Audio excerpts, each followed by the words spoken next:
Written in 1903 but not produced until 1917, the word surrealist first arose in a burlesque play by Guillaume Apollinaire entitled Les Mamelles de Tiresias, or The Breast of Tiresias. Apollinaire invented the word surrealism to describe his new style of drama. Shortly after, in 1924, towards the end of World War I in Paris, born out of the ashes of Dadaism, surrealism came about as a result of a far-reaching and widespread revolt by artists of all kinds. Dadaism was meant to be a sort of response to World War I and the things they believed had caused the war in the first place, and surrealism was meant to show a response to the risk of a new war, as many of the people who joined this movement saw the effects at first hand. As World War I came to a close and as World War II began, surrealism flourished and even helped the spreading of the movement as many people were emigrating to America. As World War II slowly came to an end in 1945, so did the surrealist movement, as the end of World War II marked the unofficial end of the movement. The Dadaists had political values, but the Surrealists believed they lacked clear direction for political action, therefore creating the Surrealist group. Many Dadaists became Surrealist as well, as they felt like they had few values. Although a different group and a different movement, Surrealism took on a Dadaism air by having a clever and whimsical disregard for tradition. Now that you have a basic understanding of how this movement came about, let's start from 1924 and look at how this movement was founded. Surrealism originally began with two rival groups, those with Yvonne Gall and those with Andre Breton. Each wrote their own manifesto of surrealism and both clashed openly on the rights to the term of surrealism. Breton eventually won the battle and is now known as the Pope of Surrealism. He organized and directed everything and introduced more ideology in an article entitled Entre des Mediums. When surrealism was first introduced, it was a literary movement that used automatic writing where you wrote from your unconscious, with the visual arts and paintings as a secondary approach. The visual arts and paintings were the secondary approach because the writers believed they wouldn't be able to express the unrestricted writing. Soon later, as more people started to take on the art approach, there was an exhibition in Paris that affirmed that surrealism was compatible with the visual arts. Now, it's important to realize that Breton was a key figure in surrealism, but Sigmund Freud deserves a big piece of credit in the creation of surrealism too. Freud was a physiologist, medical doctor, and psychologist that focused on what he made into the subconscious. The subconscious is the part of the mind of which one is not fully aware of, but which influences one's feelings and actions. Freud tried to bring these feelings to the conscious level using psychoanalysis, which is when one freely talks about whatever comes to mind, no matter how trivial or embarrassing. As with Breton, he trained in medicine and psychiatry and used many Freudian methods. With Breton's medical background and his fascination with Freud's thoughts and findings, along with his poetic uncertainties, led him to psychoanalysis, which was thought to be the key to our subconscious. Andre Breton soon thought of surrealism as psychic automatism in its pure state, by which one proposes to express the actual functioning of thoughts. As surrealists started with a new mindset of psychoanalysis, the artists were inspired by paintings created by Giorgio de Chirico because of his hallucinatory qualities. With Freud still making a heavy impact on the surrealists, they were soon extremely interested in the relationship between dream narratives and the common thread that linked them to reality. As a surrealist once said, surrealism tries to discover the more real than real world behind the real. Still following Freud and his beliefs, surrealists began to believe that our reality is more than our five senses. They believe that there are deeper forces that control us, like our dreams, which cause the artist to be most held up with the divorce of action and dream. Many surrealists say that in the first instance, it is a spiritual and psychological protest, and in the second instance, it is a social protest. As surrealist artist René Magritte once said, art invokes a mystery without which the world would not exist. Despite trying to find the connection between real and imaginary, surrealists also sought to restore to life a sense of the sacred and the libido, and by doing this, they were pushing to reveal and celebrate the potential magic of human existence, and this shows why they had such an urge to change man's way of life. A main goal surrealists tried to achieve to change a man's way of life was to produce shock.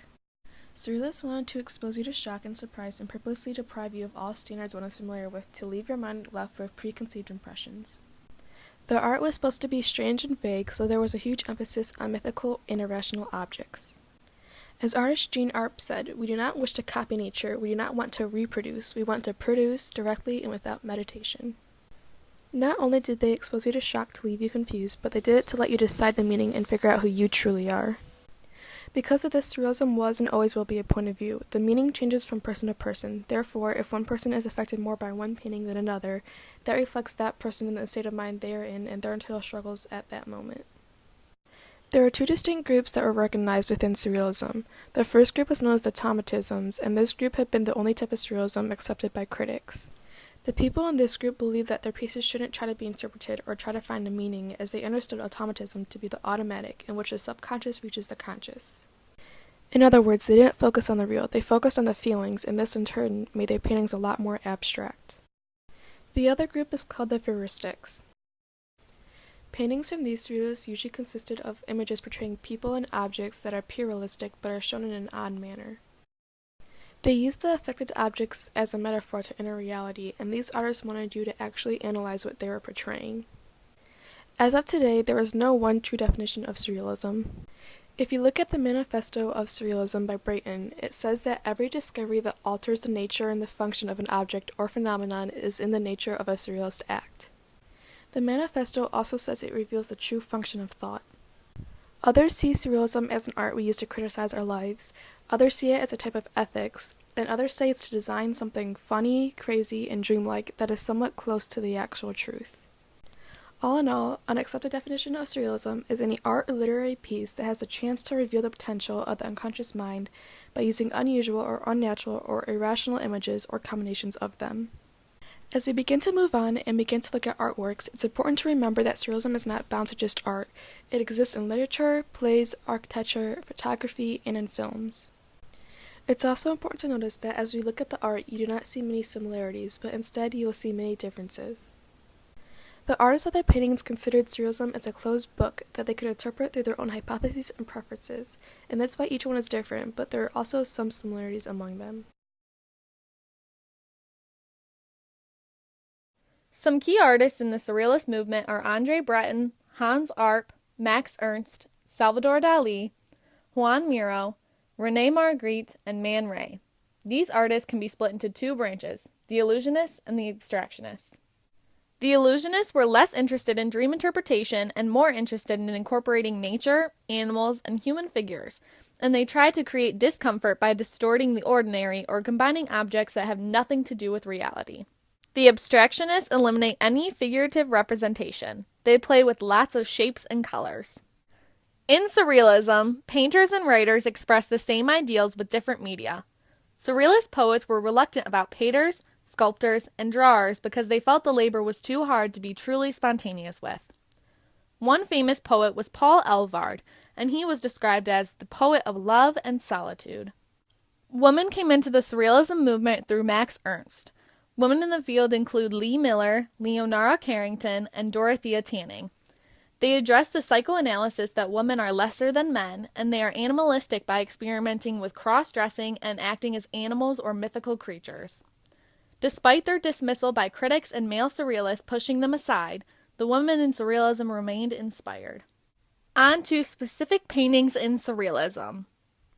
Duchamp's Bride Stripped Bare by Her Bachelors, Even, is considered a precursor to Surrealism because of its bizarrely juxtaposed and erotically charged objects. The interpretation of dream legitimized the importance of dreams and how the unconscious mind is so relevant. In The Art of Conversation, there are letters and blocks piled on top of and within one another, but the letters don't form words and some are hard to read. The one clear word in the image is dream in another language. Time Transfixed, The Enigma of Time, and Man with a Newspaper all are dreamlike and shows the mystery of time and the concept of convulsive beauty. The Acrobat's Exercises painting was a way to show how the acrobat has the ability to free themselves from the normal body conditions. In The Red Model, the point where the naked toes come out from the leather indicates a completely different world. The dream theme in Surrealism carried on through films, like The Seashell and the Clergyman, in form, structure, screenplay, and art direction. Surrealism prizes the unconscious and irrational over order and reason. Surrealists relied on two styles heavily. One being a hyperrealistic style where objects are in crisp detail and the three-dimensional aspect is emphasizing the dreamlike quality. The other style is automatism, as a way to get into one's unconscious to create unlikely imagery. Patrick Wahlberg said in his book Surrealism that we can, broadly speaking, discern two great tendencies in surrealism which are quite dissimilar with regard to their plastic results. First, there is the class of painters for whom calligraphy, animation, and movement are the essentials, regardless of the subject represented. On the other hand, there are the descriptives. The scene is unreal, but the setting, the objects, and the human figures which comprise it are painted with fidelity. Other artists no longer paint realistically, but instead have the significant forms no more than indicated. Waldberg also said that surrealist poets and artists devoted themselves to experiments, to investigations, even to games, in the majority of which art was secondary. In photography, artists used double exposure, combination printing, montage, and solarization as well as distortion to render surrealist photographs. Many famous artists began experimenting with hypnotism to try to reach the unconscious. A game that surrealist artists like to play is called Exquisite Corpse, and it involves starting a sentence or sketch and then giving it to another person to finish. A technique that surrealism poets would use is they would write what people say with free association, and then they would bring everything together in bizarre relationships. This created the poetry of irrational juxtapositions, which reflects patterns of unconscious thought. One of the main techniques in surrealism art is called automatism. Automatism is the dictation of thought without control of the mind. It implies the intervention of chance and the abandonment of the critical mind. Surrealism really looked to and had great hopes on the automatic techniques of expression. Many artists use this technique in order to use their subconscious only. Automatic writing inspired the philosophy in surrealism. The early surrealists rediscovered the long-lost past of poetry at its purest. Breton experimented with automatism in writing to create words with no thought or planning. Many artists use this method for a way to tap into the unconscious and detach from habitual thought processes. One of the simplest forms of automatism is drawing basically with the eyes closed, so the personality of the artist is expressed directly from the subconscious. Automatic drawings often result in vague images emerging from a chaotic background of lines and shapes. Some specific things that made surrealists stand out from others was that surrealists were known as modern savages because they made no secret about what their paintings were about. For the surrealists, eroticism was undoubtedly the central fact of human existence, and in the absence of God, it was the only thing which gave existence a meaning. Certain artists would resort to archetypes, traditional signs of magic, or by seeking ambiguous fantasy, in which the definiteness of the subject alternates with a deliberate vagueness. Surrealists also take ordinary objects and put a twist on them to change the meaning. Another way that they would change the meaning of their painting is to put words in them. Surrealists often use unfamiliar landscapes to make the viewer unaware of what they think they're supposed to be seeing. Some paintings showed unidentifiable, yet sexually suggestive objects rendered with great precision. Exquisite corpse drawings showed precisely rendered objects combined with others, usually in strange combinations. Salvador Dali used Freudian symbols, such as ants, to express his overwhelming sexual desire. One key figure of the Surrealist movement was René Magritte. He was born November 21st, 1898, and died August 15th, 1967. Magritte had many inspirations for his work, and they started at a very young age. When René was just a child, there were two things that influenced him drastically.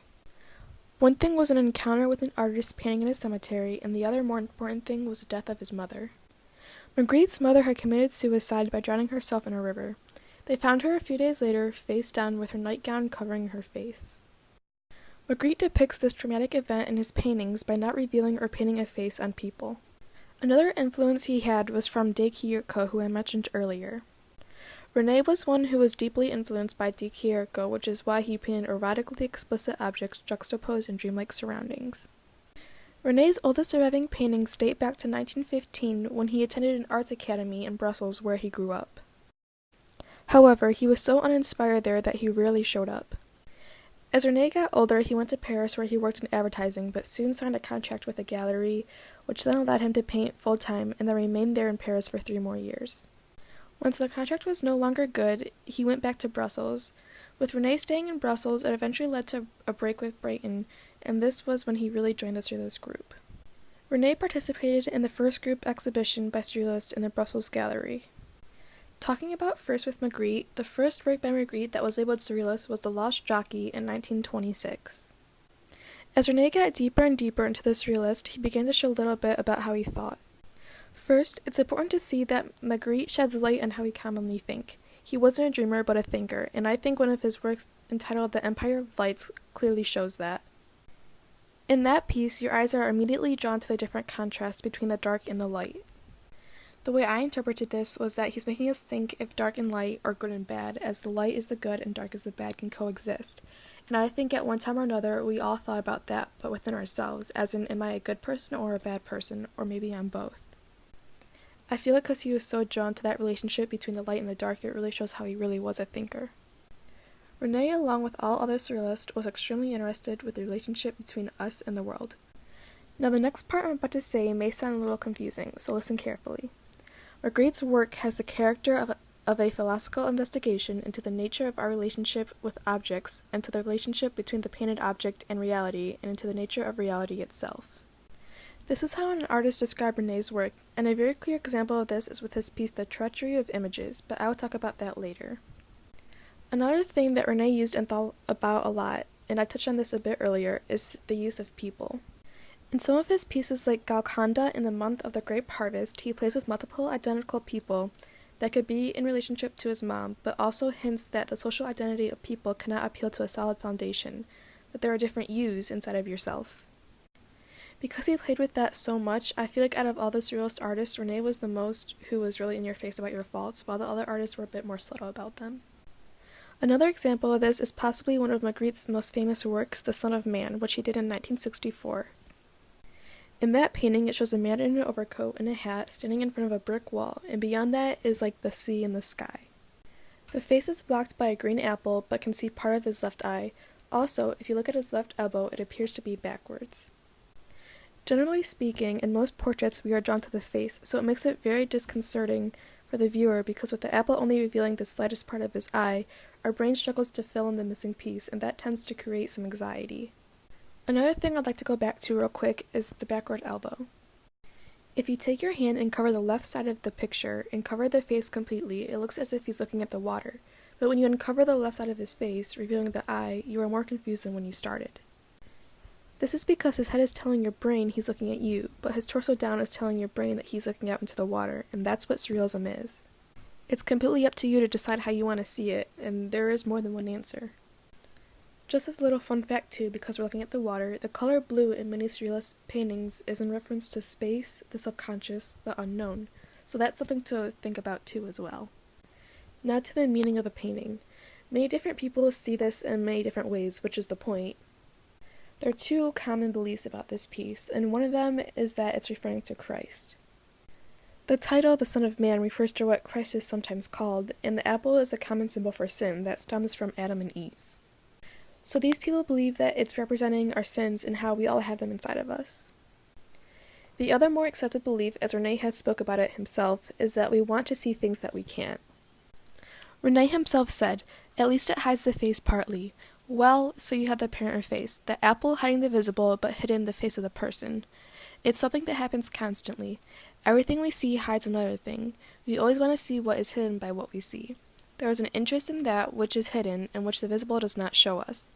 This interest can take the form of a quite intense feeling, a sort of conflict, one might say, between the visible that is hidden and the visible that is present. We all have this conflict, but he wanted to make that conflict known to us. He wanted to bring it out of our subconscious. Now you can decide how you see this painting. Another thing that René was fascinated with was the interaction of words and pictures. He believes that people thinking about the different meanings between the two is what tricks them, and he's right. Now back to the Treachery of Images done in 1926. The painting shows a pipe, and in French at the bottom, I'm not even going to try to pronounce it. It translates to "this is not a pipe," and he's 100% right. It's not. If I were to ask you what these were, you would probably say this is a house, this is a dog, and this is an apple. But if this is an apple, then what is this? Are you confused yet? This is not an apple, but this is. The painting is not a pipe. It's not real, but rather it's an image of a pipe. The same way people are confused if the apple is real or not, or if the pipe is actually a pipe, is the same way that words can be confused for their double meanings. The point of this painting was to show that representations are not the real thing, they only resemble the real thing. This is such a simple painting, but yet such a powerful one as well. By doing this the way he did, Rene encourages the viewer to explore the logical shortcuts we take, like saying it was an apple, but it was actually a representation of an apple, in an established and accepted chain of thought, and to promote alternative thinking. Rene might also be trying to evoke a sense that we need to tell ourselves lies in order to make sense of the world around us, because let's face it, if I didn't tell you why that picture of the apple wasn't an apple, would you believe me?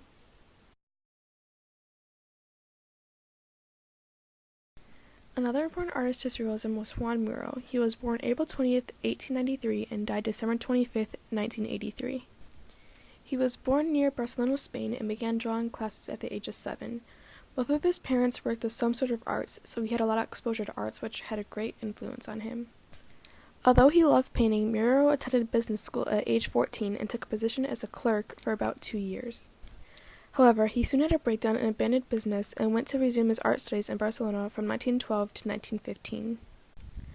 Throughout this whole time, Muro often visited his family farm in Catalonia, which led him to paint one of his most well-known pieces, The Farm, which I'll talk about shortly. Soon after, in 1920, he made his first visit to Paris and met Picasso, who encouraged and inspired him to continue to make art. It was because of Picasso that many of Muro's paintings involved cubist-looking techniques, like a lot of lines and geometric shapes. His painting, The Potato, shows this as he uses organic forms and twisted lines to create an imaginative feeling. And because of his connections with different people and different art movements, his work was much more abstract than other surrealists. While in Paris, he also associated with many poets there and became deeply involved in poetry. In 1923, he created his first surrealist painting entitled The Tilled Field. In 1924, with the pieces lining up just right for him, Muro joined the surrealists. He was also one of the first visual artists to use surrealist techniques. The older Muro got, the more fascinated he became in landscapes and his connection with them, and how everyday objects interacted with the different landscapes. That's why in most of his paintings there was a distinct landscape, and began using similar objects for symbols like birds, women, and stars. Because of Muro's well-thought-out use of symbols, landscapes, lines, and techniques, Brayton stated that Muro was the most realistic of us all. Going back to one of his most famous works, The Farm, Muro painted this between 1921 and 1922 and worked on it over a course of 9 months. Muro was attached to his homeland, but absolutely loved his family's farm in Catalonia. He loved his childhood, which is not only why his art looks sort of childish, but he painted this to resemble and describe his amazing childhood. He once said, "I wanted to put everything I loved about the country in the canvas, from the huge tree to a tiny little snail." Now, although this painting is not officially classified as a surrealist painting, it does show the start of it for him. The main thing that pushes it towards a surrealistic painting is the fluctuation between realistic and dreamlike imagery. An example of this is with the sun. As it looks daytime in the painting, you would imagine the sun to be out, but when you look at the sun, it almost looks gray, almost like the moon. So you kind of get the same vibe from René's Empire of Lights piece that makes you not completely able to process the piece. Another thing that shows the fluctuation is with the landscape. If you look at the landscape, it looks like it's hot and the sun is shining, but looking around, you see almost no shadows, which again confuses you, making you unable to tell if it's actually day or night. This piece is like a collection of separate details that your brain can recognize separately, but can't piece it all together. To help with that feeling, Muro painted some small things that seem out of place, like the section in the middle that makes it look like it doesn't belong there, along with the left side of the house that isn't completed. All these things show a start of his surrealistic techniques. One more thing before we move on is if you look at his later works, you will see the same animals he included in The Farm included in his later works. But you will see them with a much less realistic vibe to it and a more surrealistic, disformed kind of vibe. Like his painting Dog Barking at the Moon. The next painting was a turning point for Muro, as I mentioned earlier, because it was his first surrealistic piece. The Tilled Field, done between 1923 and 1924, was another view from his family farm. Some of his fellow artists described it as a poetic metaphor of his perfect homeland, which Miro said he could do no harm. This piece was when he started to remove objects from their natural context, which he liked to call an assassination of painting. He used juxtaposition of humans, animals, and vegetal forms, which begins to make you think and question what you're looking at. It is believed that his use of the ear attached to the tree was meant to reflect his belief that every object contains a living soul. He put two horizontal lines in the picture, perhaps bringing it into what is thought to be the sky, the sea, and the earth, and the diagonal line in the corner to represent night, and the rest to represent the day. This is also a political painting. Miro often put his political opinions in his art pieces, making it known to everyone what he believed in. If you look at the top left corner, you will see three flags. They are the flags of Spain, Catalonia, and France. By doing this, it was thought that he was referring to Catalonia's attempts to escape from the central Spanish government. Catalonia was trying to escape Spain because Spain instituted strict measures such as banning the Catalan flag and language. By putting the Catalan flag and the French flag together across from the Spanish flag, Miro announced his allegiance and support to the Catalan cause.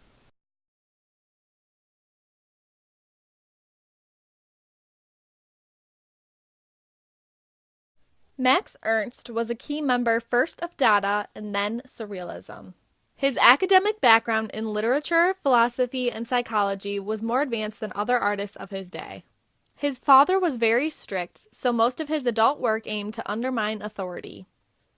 He was also a soldier in World War I and was deeply traumatized and very critical of Western culture. One of the Surrealist goals was to restore to life a sense of the sacred after the First World War. Ernst viewed the modern world as irrational, and that became the basis of his artwork. Ernst used his childhood and war experiences to give absurd and apocalyptic scenes in his art. He made many paintings where his subjects were disjointed, headless, armless, and made bodiless hands to reflect war. His painting, Europe After the Rain 2, reflects when major figures in Surrealism had been forced to leave Europe to escape Nazi persecution. Recourse to the imaginary, to dreams, to the unconscious, and to chance stimulated and inspired a number of important painters, and Ernst was included. His desire to paint from the subconscious was central to his surrealist works. He used automatic painting to achieve this. Inspired by Freud, the subconscious was given a leading role. He also applied Freud's dream theories to look at his deep psyche and find the source of his own creativity. Ernst was also very interested in the art of the mentally ill because of their primal emotion and creativity. Ernst's paintings evoke dreamlike, nightmarish, or obsessive states. Ernst experimented and used many techniques and mediums to give a visual form to both personal memory and collective myth. He combined the child's approach and adult perfection by using vibrant colors and very precise painting. Ernst used many new techniques that went beyond painting to show the irrational and unexplainable after World War I. Ernst created new techniques called grattage and frottage. Grattage is where you scrape wet paint off of a canvas to achieve a patterned effect. Frottage is a technique of placing paper over a textured material and rubbing it with a pencil or crayon to achieve various effects. These techniques were thought to bypass the constraints of the artist's rational mind. In Max Ernst's painting, The Triumph of Surrealism, he shows his deathly fear of birds, which he calls lap-laps. He paints the lap-lap using great precision and very vibrant colors. The painting has a very dreamlike feel to it and looks like something you could see in one of your nightmares. But with his precise techniques and his very vibrant colors, it looks like it could almost be real.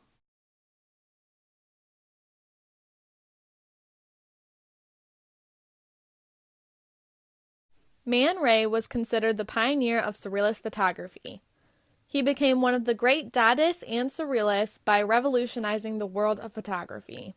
Man Ray was a painter, object artist, photographer, and a filmmaker. His interests shifted from Cubism and Expressionism to Dadaism when he met Marcel Duchamp. Man Ray's friendship with Marcel Duchamp influenced both of their works. As a student, Man Ray regularly visited art museums and was inspired by Mr. Alfred Stieglitz. Man Ray had his first one-man painting fair when he was 25 years old. Man Ray was the only member of the Paris Surrealist movement from the U.S. He relocated to Paris in 1921 and became one of the main artists in Surrealism.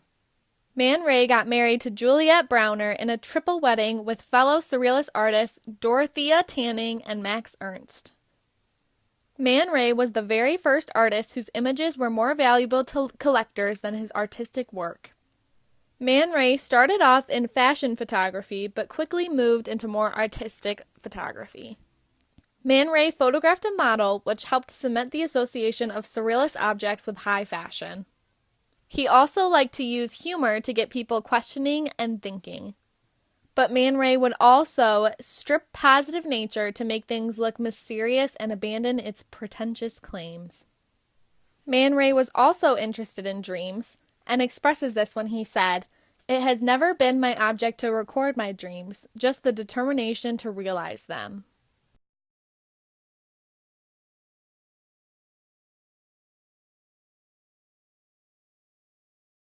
Dali was one of the most important and influential artists in the Surrealist movement, and he knew it. He once said, "Every morning upon awakening, I experience a supreme pleasure, that of being Salvador Dali, and I ask myself, wonderstruck, what prodigious thing will he do today, this Salvador Dali?" Dali contemplated life as he was being born and named after his older brother, Salvador, after he died just 9 months before his birth. He was spoiled and not well liked. For example, kids would throw grasshoppers at him just for fun because he was so frightened. His mother died when he was 16 from cancer, and Dad kicked him out of his house for painting just 8 years later. Even though Dali's home life growing up was very difficult, his marriage to Gala in 1933 kept Dali together. As his artistic abilities took off, he had solo exhibits in Paris and New York City and become known as Surrealism's most exotic and prominent figure. Dali worked in the field of creation, not in a specific field, because Dali would express himself in any medium that he could: paintings, writings, illustration for books, film. He was fascinated by the psychoanalytical theories of Sigmund Freud and attempted to capture these dreams in paint. His followers once said, "The subconscious has a symbolic language that is truly a universal language, for it does not depend on education or culture or intelligence, but speaks with the vocabulary of the greatest vital constants: sexual instinct, awareness of death, sense of mystery of space. These vital constants are universally echoed in every human being." Others said Surrealism was born from Dali's own self-created system of the unconscious mind. Because of Dali's inspiration of Freud, he focused on how dreams can be understood symbolically. Dali's use of landscapes are geographically specific to Dali's native religion. Crutches are used in many of Dali's work as symbols of snobbishment, death, and impotence. Dali even used connections of eggs in his work. He believed he had memories of being in his mother's womb and called it intrauterine memory, and connects it to many of his paintings. As Salvador Dali's fame grew, he admits of having a pure, vertical, mystical, gothic love of cash. He was very driven by money and success and felt impelled to accumulate millions of dollars. Dali was looked down upon by many important 20th century painters because of his passion to make money. Many said that Dali without the antics is no Dali. Down the road, unfortunately, his wife Gala died, and Dali lost all of his affairs.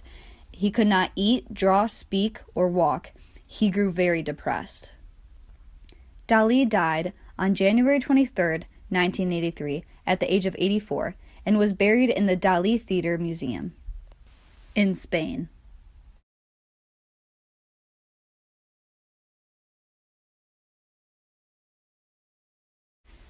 Surrealists believe insanity was the breaking of logic with images impossible to reality. The point of Surrealism is to be anti-explanatory. There's no true meaning because it relies on the artist itself. It is anti-definitive. It perceives definition. Although some Surrealists believe art can be read on two main levels, personal and universal. And since much of the content of the unconscious is personal, interpretation of it must be largely dependent on our knowledge of the artist. Conflicting with that idea, Man Ray once said, "Nature does not create works of art. It is we, and the faculty of interpretation to the human mind, that see art." By looking at and trying to figure out the meaning, it can change how we think or perceive the world and the things we thought we knew for sure. Artists were inspired by dreams and nightmares. Andre Breton once said, "Surrealism is based on the belief in the omnipotence of dreams, in the undirected play of thought." Since, according to Freud, dreams revealed the forbidden thoughts, surrealist paintings often contain specific objects such as naked bodies. It is in our own imagination about reality that makes surrealism work. Surrealists emphasize the power in personal imagination, and this is what links them to Romanticism.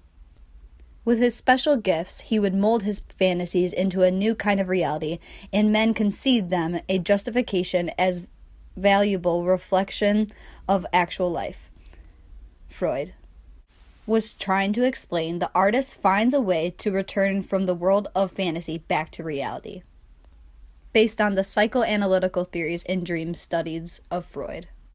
Looking into politics, Surrealists formed the first important group of artists since the Romantics to attempt political action in order to improve society. Surrealism was a far-left movement, made up of mostly communists and anarchists. Surrealism shared much of the anti-rationalism of the Dada movement.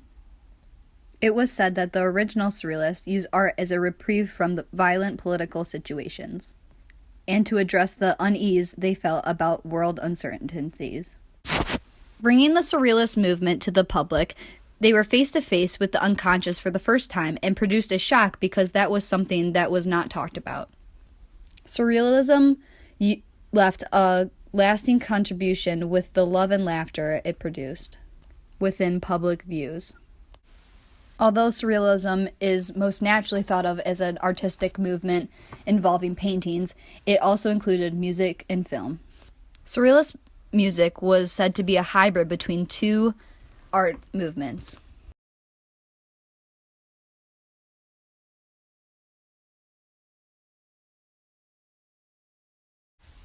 The first Surrealist film was a 22-minute silent film called Entr'acte, written by René Clair and Francis Picabia.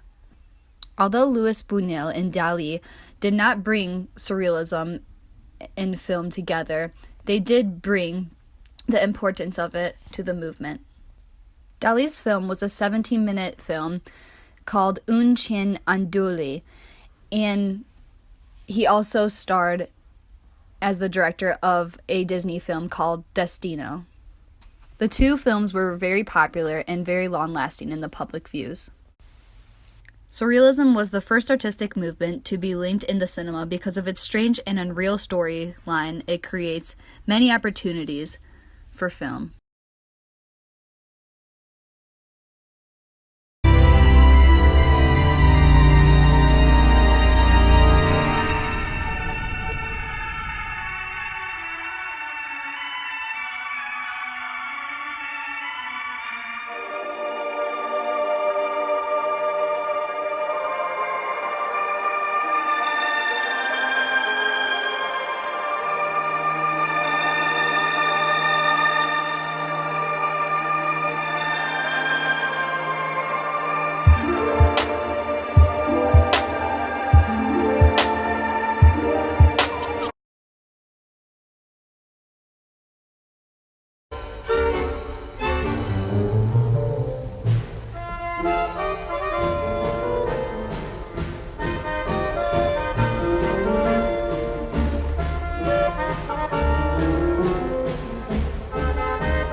As the movement dies, we see the effects on literary artistic activity centered in Paris and affected generations of poets and painters in Europe.